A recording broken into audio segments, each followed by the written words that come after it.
पिछले वीडियो में हमने महाभारतकालीन मगध से लेकर हर्यंक वंश के पतन और शिशुनाग वंश के स्थापना तक चर्चा की।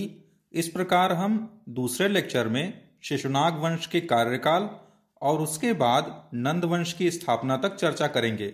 नमस्कार, मेरा नाम है दीपक लोधी और आप देखना शुरू कर चुके हैं जनरल स्टडीज टोटल। शिशुनाग वंश का कार्यकाल 413 से लेकर के 395 बीसी तक माना जाता है। शिशुनाग वंश की स्थापना शिशुनाग ने की, जो कि नागदशक का सेनापति ही था, जो अपनी राजधानी वैशाली लेकर गया था। इस वंश का सबसे योग्य शासक कालाशोक था, जिसने वैशाली में दूसरी बौद्ध संगीति 383 बीसवी में कराई थी।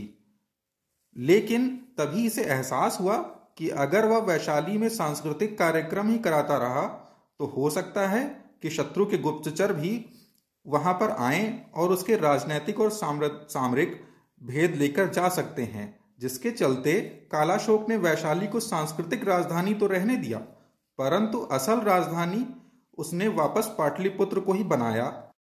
इसके बाद शिशुनाग वंश का अंतिम शासक नंदीवर्मन हुआ, जो एक अयोग्य शासक साबित हुआ, जिसकी हत्या महापद्मनंद ने की। इस प्रकार महापद्मनंद ने नंदीवर्मन की हत्या करके नंद वंश की स्थापना की, जिसका टाइम पीरियड 343 से लेकर के 321 बीसी तक माना जाता है।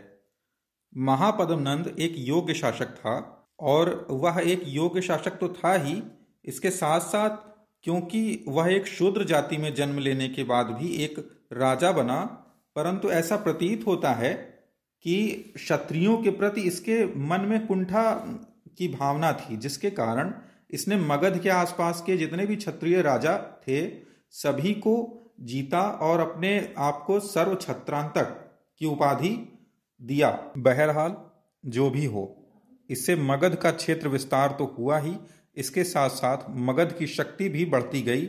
इसके बाद इसने कलिंग पर आक्रमण किया। कलिंग पर आक्रमण केवल साम्राज्य विस्तार के लिए नहीं था, बल्कि इस समय भी आज ही की तरह मूल्यवान लकड़ियों से बने फर्नीचर और उपयोग की अन्य क्लासी यानी महंगी वस्तुएं लकड़ी से ही बनाई जाती थी।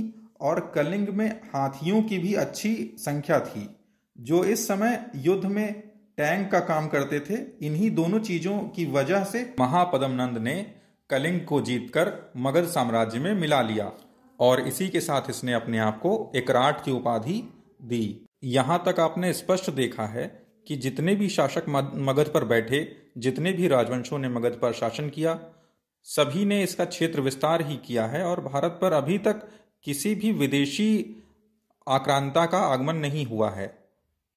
इसके बाद महापद्मनंद का पुत्र धनानंद मगध के सिंहासन पर बैठा और उसी समय भारत में लगभग 326 ईसा पूर्व अलेक्जेंडर का आगमन होता है। अगले वीडियो में हम अलेक्जेंडर के विजय अभियानों और भारत में आगमन की चर्चा करेंगे।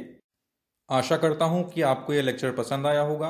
अगर यह वीडियो आपको लाभप्रद लगता है तो मेरे चैनल को सब्सक्राइब करें और इस वीडियो को अपने फ्रेंड्स को अधिक से अधिक शेयर करें। Thank you.